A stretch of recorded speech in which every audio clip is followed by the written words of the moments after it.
The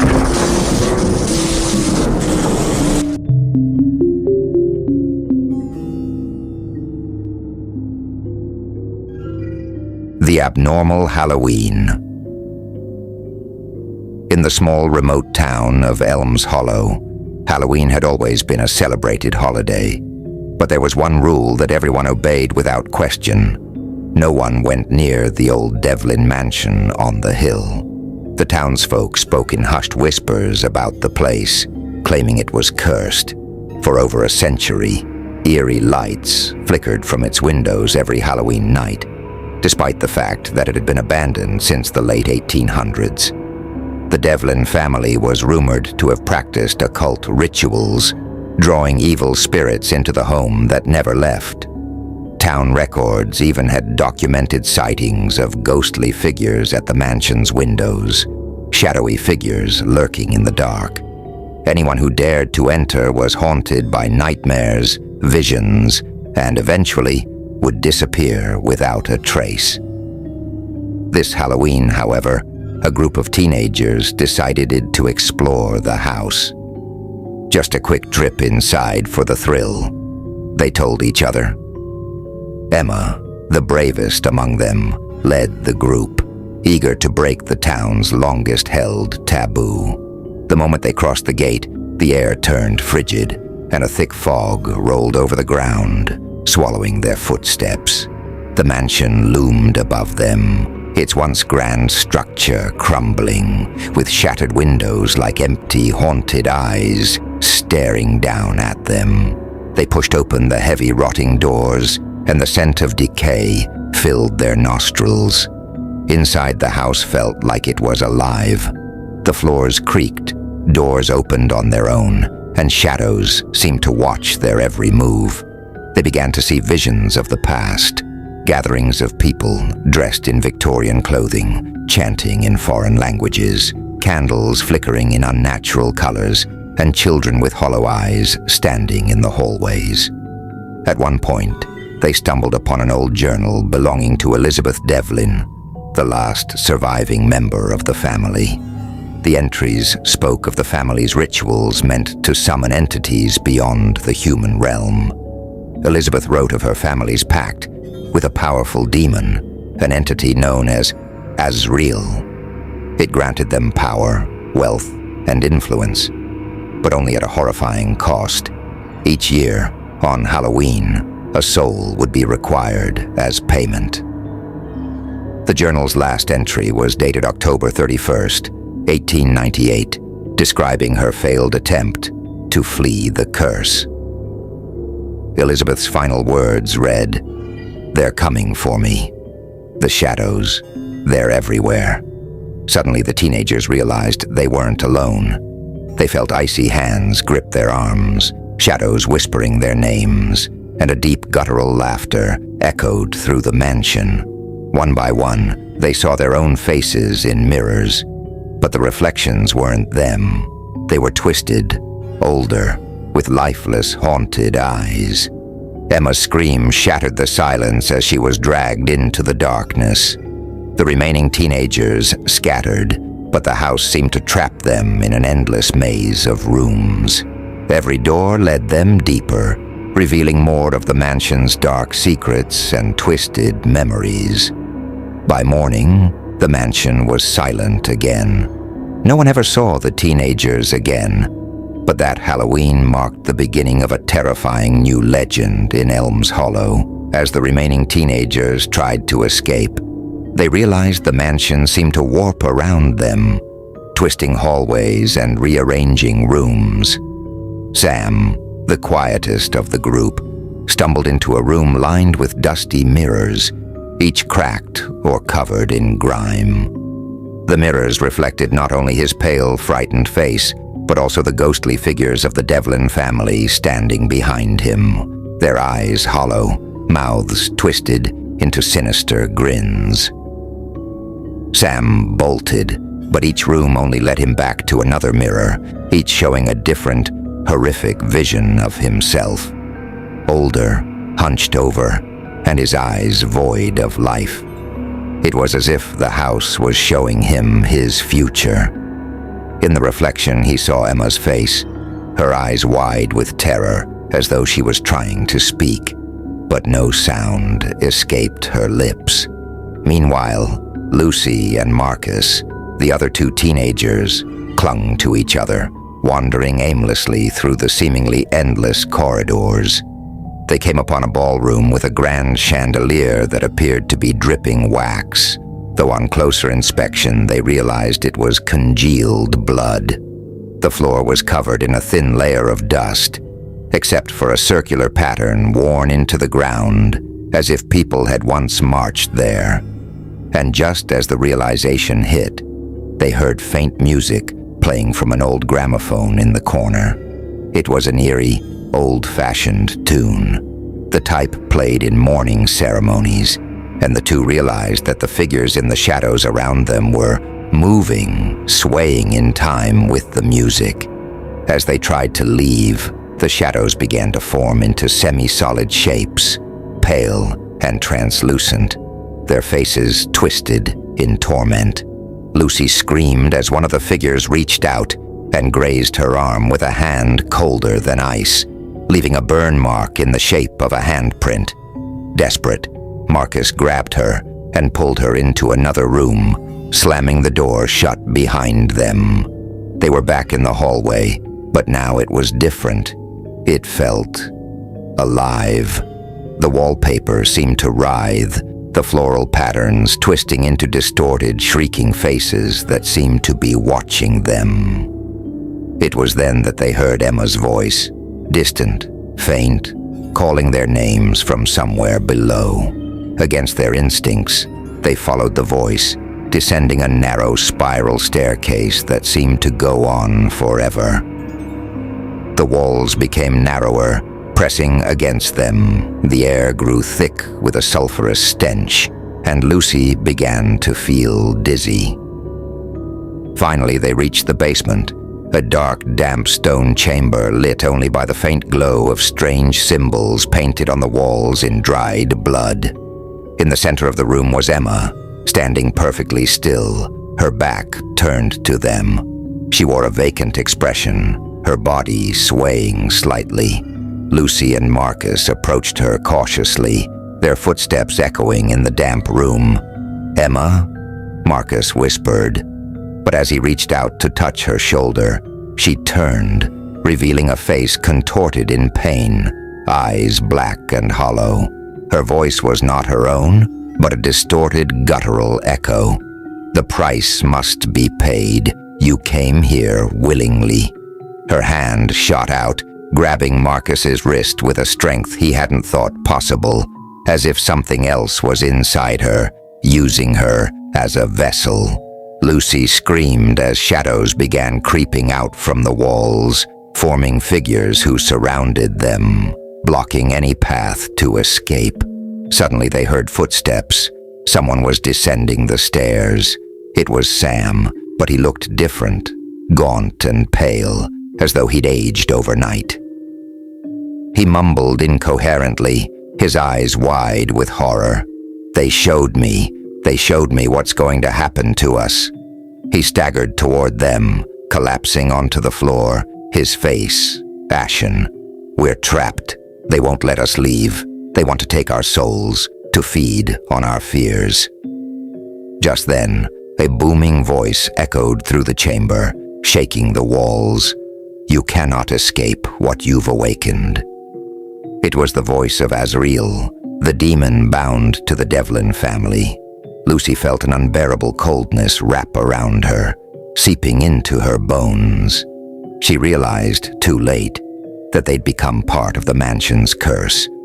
With a final, desperate scream, the shadows closed in around them, dragging them into darkness. As the darkness closed in around them, the teenagers felt their senses warp.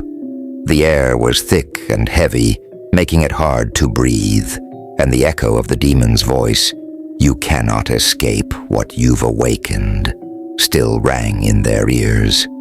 They were no longer in the basement, no longer anywhere that felt real. The world around them twisted, like they were trapped in a nightmare that didn't end. Lucy was the first to awaken, lying on cold, damp earth, surrounded by fog. She was alone, but shadowy figures moved in the distance. She recognized one as Emma, but Emma's face was twisted in torment. She walked toward her friend, but every step seemed to stretch the distance further. Finally, Lucy called out, her voice shaky, "Emma, are you okay?" But when Emma turned, it wasn't her face. It was something else, something ancient and malevolent, wearing her body like a mask. It whispered in a hollow voice, "The sacrifice must be completed." Then Emma's body crumbled to ash before Lucy's eyes, leaving her alone and horrified. Meanwhile, Marcus found himself in a room that looked strangely familiar. It was his bedroom back home. He thought, just for a moment, that he'd escaped the mansion. But as he moved closer to his bed, he noticed that the walls began to bleed, dripping down in thick, black rivulets. The bed covers shifted and pulsed, as if something was moving beneath them. He pulled them back only to see himself lying there, but this version of himself was lifeless, pale, eyes wide open, staring blankly into nothing. Before he could react, his own doppelganger sat up, grabbing him by the shoulders with a deathly grip, whispering in his voice, "You're already dead." He tried to pull away, but the apparition's hands felt like they were burning into his skin, branding him as visions of his own death flashed before his eyes. He saw himself trapped in the mansion, aging, rotting, becoming one of the cursed souls that haunted it. Sam, on the other hand, found himself in a library, walls lined with decaying books and manuscripts bound in human skin. One book lay open, its pages turning by themselves, revealing images of past victims of the Devlin mansion. He saw the faces of villagers who had disappeared over the years, each one contorted in terror. Then he saw his own face, older, twisted by fear, with the same hollow eyes that he'd seen in the mirrors earlier. Desperate, Sam began flipping through the book, hoping to find a way out. Instead, he found a chapter about the Devlin family and their pact with Azrael. He read about Elizabeth Devlin, the last descendant, who had tried to break the curse. She had made a sacrifice to trap Azrael within the house, binding him to the mansion's walls with the blood of her own children. But the demon had twisted her final act, trapping her spirit in the house as well, forcing her to relive her torment alongside anyone else who dared enter. The realization hit Sam. There was no way out. The curse was sealed. The only escape would be death, and even that might not be enough. Just then, Lucy, Marcus, and Sam were reunited in a vast, echoing hall, the center of the mansion. The room seemed to have no end, stretching infinitely in all directions, with countless doors leading to nowhere. Emma was nowhere to be seen, and the other three realized she might have already been taken by Azrael. The demon's voice filled the room, shaking the walls. "You came here seeking thrills. Now you will stay forever." Shadows swirled around them, and figures began emerging from the walls, previous victims of the mansion. Their faces were blank, eyes hollow, mouths twisted into silent screams. Each soul seemed to reach out, begging for release. Lucy sobbed, feeling hopeless, but something within her snapped. She refused to become just another ghost in the mansion's dark history.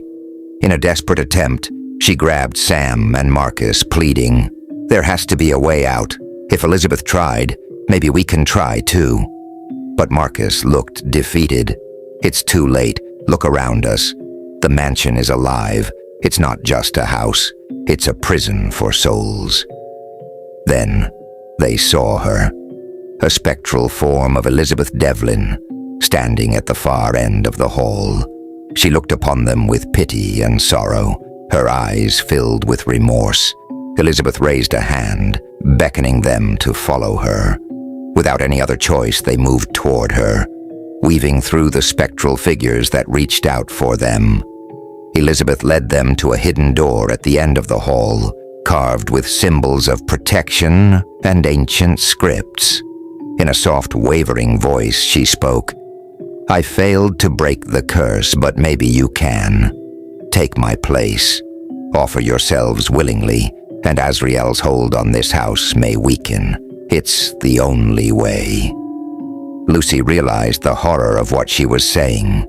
They could end the curse, but it would mean binding themselves to the mansion forever, taking Elizabeth's place, becoming its guardians to prevent others from being trapped. Marcus, overcome with anger, shouted, "We didn't ask for this. We just wanted a thrill, a stupid Halloween scare." But Sam, exhausted and beaten down, said quietly, "If we don't, this will keep happening. More people like us will come here. We're already trapped. At least we can do something to stop this." With a heavy heart, Lucy agreed. She took Elizabeth's hand, and suddenly the entire mansion began to tremble. The shadows pulled away, retreating into the walls, and the other spirits began to fade, finally released from Azrael's grasp. The demon's furious roar echoed one last time, "You cannot escape me. I will return." But as Lucy, Sam, and Marcus held on to Elizabeth's hand, they felt a strange calm come over them, knowing that, though their souls were bound to the mansion, they would ensure that no one else would suffer the same fate. From that Halloween onward, the mansion remained silent, no lights flickering from its windows, no whispers echoing in its halls. And though no one knew what had changed, the townspeople sensed that the Devlin mansion was no longer a place of horror, but of quiet rest. But every Halloween, if one listened closely, faint voices could be heard from within the mansion, guardians bound in an eternal vigil, keeping the dark forces at bay.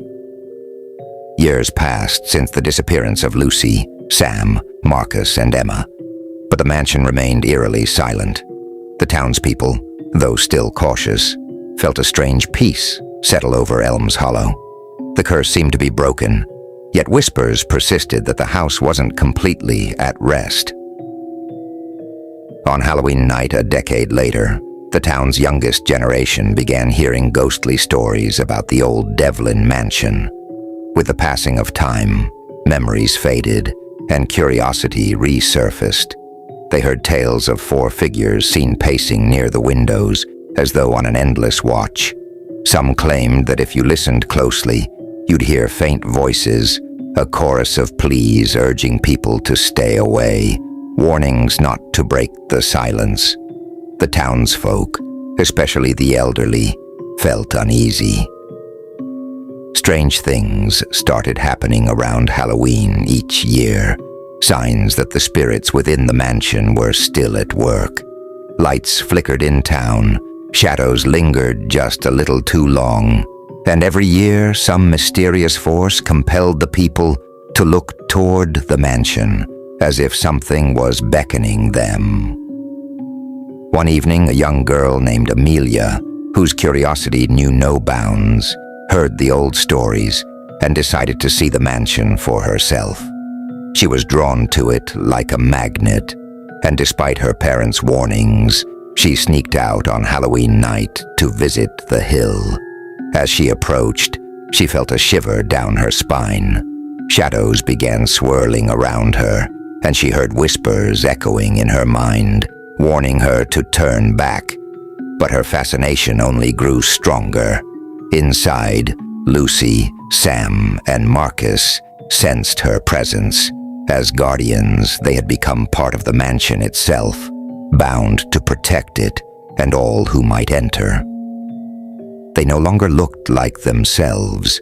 Their features were ghostly, their eyes dark with the weight of eternity, but they knew they couldn't allow another soul to suffer their fate.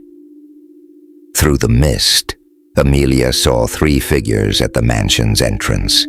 their expressions sorrowful yet resolute. They raised their hands, signaling her to stop, pleading silently with their hollow eyes. She heard a voice, faint but familiar, whispering, "Please go back. This place isn't for the living." Amelia hesitated, feeling an inexplicable sadness as she looked into the faces of the spirits. She turned to leave, sensing their relief wash over her like a cold wave. But as she made her way down the hill, she saw a shadow separate from the mansion's wall, a darker entity that seemed to follow her, watching her every step. Back inside the mansion, Lucy, Sam, and Marcus sensed the presence of Azrael, who had not been fully banished but remained as a weakened echo. Bound by their eternal vigil, they could only watch as the demon's presence slithered beyond the mansion, desperate to reclaim the power it had lost. Amelia returned to town safely, but the townsfolk noticed a change in her afterward. She spoke of dreams where shadowy figures lingered, and over the years, her hair grew streaked with gray. She could still hear the whispers of the teenagers, their warnings, their plea for peace. Though Azrael's power was diminished, it was not entirely gone. The town felt its lingering shadow every Halloween, and the mansion continued to guard the restless spirits within. Generations later, the mansion still stands on the hill, quiet but never forgotten, a silent sentinel of the darkness once summoned there. And as each Halloween passes, the townsfolk remember the 4 souls who sacrificed themselves to keep the horrors of the Devlin mansion contained. For those brave, or foolish, enough to approach, they say you can still see the figures of Lucy, Sam, and Marcus, keeping their eternal vigil, protecting the town from the darkness bound within the walls. But some believe that one day, someone will release the curse again, and when they do, Azrael's wrath will once again awaken, more powerful and furious than ever. Until then, the Devlin Mansion and its guardians remain, a legend and a warning to all who dare challenge the unknown.